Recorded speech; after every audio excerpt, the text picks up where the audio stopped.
The question is there rebirth? If it's there, what is the basis for one being to go from one birth to another? What is it that carries a person from one to another? Now if you need to understand this, you must have some understanding of the mechanics of who you are. I'm talking about the mechanics of how a human being is built. See, when you say I'm a human being, the outermost periphery is the physical body.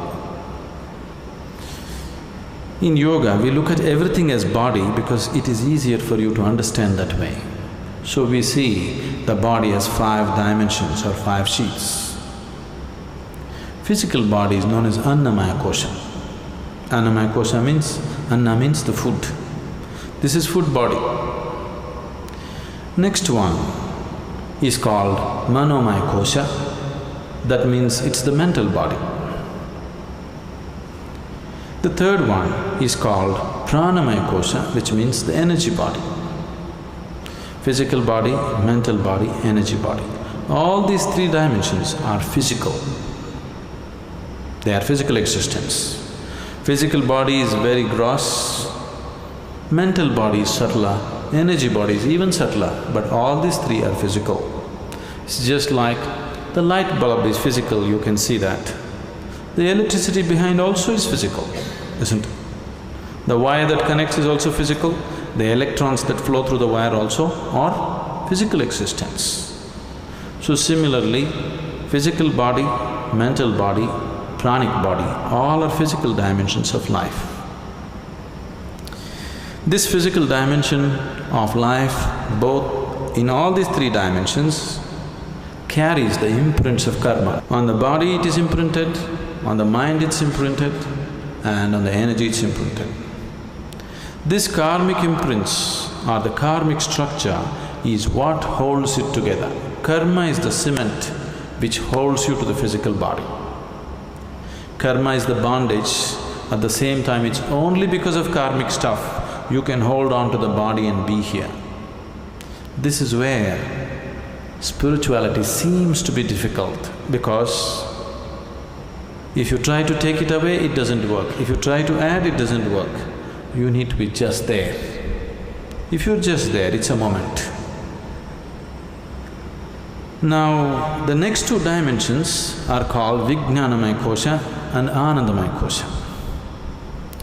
Vijnanamaya kosha is non-physical but related to the physical. It is like a transient state.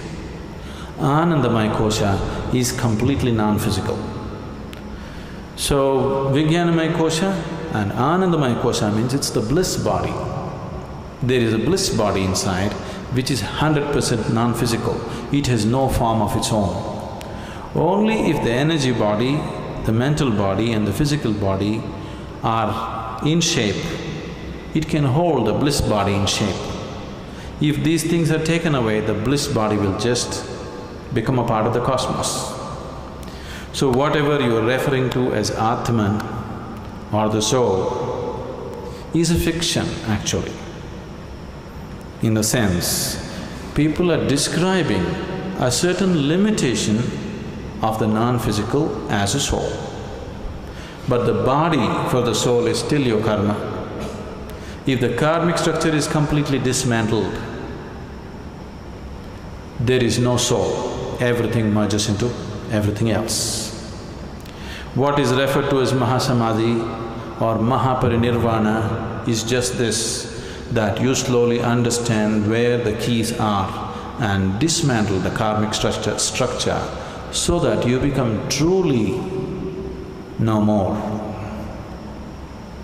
When somebody dies, we say, this person is no more. That's not true. That person is no more the way you know them, but they still very much exist. Now if you dismantle the karmic structure 100%, now you merge with the existence. This is what is referred to as mukti, mahasamadhi. In Hindu tradition it is referred to as mukti, in yogic tradition it is referred to as mahasamadhi, in the Buddhist way it is called as mahaparinirvana. Generally in English we are saying liberation. Liberation means becoming free from the very process of life and birth and death. Liberation means becoming free from the basic structures of body and mind. And for all this, the karmic structure is the strings which hold these things together. So when a person dies, obviously the physical body is something that you borrowed from the earth. This body is just earth, isn't it? You understand? This physical body is just a piece of earth which is right now prancing around like this. But you have to pay it back, atom to atom, no interest though. But you have to pay back every atom. You won't be allowed to carry a single atom from this planet. Nobody has managed it.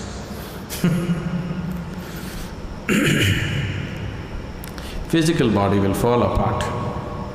The mental body and the pranic body, depending upon the strength of your karma, goes on. If the karmic structure is very intense, unfinished, then it has to finish it. If the karma has become weak because it has run its course, then it very easily finds another body. If it has to find another body, the intensity of the structure should come down, it should become passive. If it is very intense, it cannot find, it has to hang. So this is what you're referring to as ghosts. Somebody is dead, his karmic structure is still intense because it's not over. Now he needs much more time to find another body, he still exists. And the more intense his karmic structure is, the more visible he becomes, or more experientially available to people. There are innumerable such beings all around you, whether you know it or you don't know it. But most of them you won't feel because their karma is dissipated. They're just waiting for more dissipation before they find another body. But if their karma is very intense, this is why they told you in the tradition, if somebody dies unnaturally, either by accident or suicide or some other way, they will become ghosts. It is not so, everybody becomes. It is just that they are more experienceable. They are more available to your experience because they have more intense karmic structures. So you people may experience them little more than other beings who die of old age. If one completes his allotted karma for that life, he will die just like that, without disease, without accident, without any injury. When one dies simply like that, that person may find another body within hours.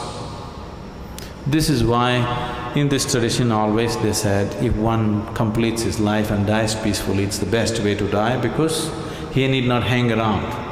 Immediately it goes on. Now when you walk the spiritual path, the ultimate goal for every spiritual seeker is, he wants to break this whole process. Or otherwise, to use an analogy, we can say, what you call as my soul right now is like a bubble. The outer periphery of the bubble is your karmic structure. Inside, there is air. Suppose you blow the bubble, you burst the bubble. Where is the air? Where is your air? There is no such thing as your air, it's become part of everything. So what you call as soul is fictitious because there is no such thing as your soul and my soul and somebody else's soul. Right now, this unboundedness is contained in the limited karmic structure. So it makes you believe as if this is a separate entity. If you take away the keys which hold the karmic structure, then it just collapses.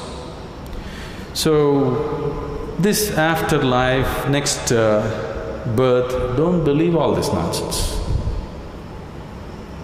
But right now if you sit here and just close your eyes, you can clearly see more than this body you are, isn't it?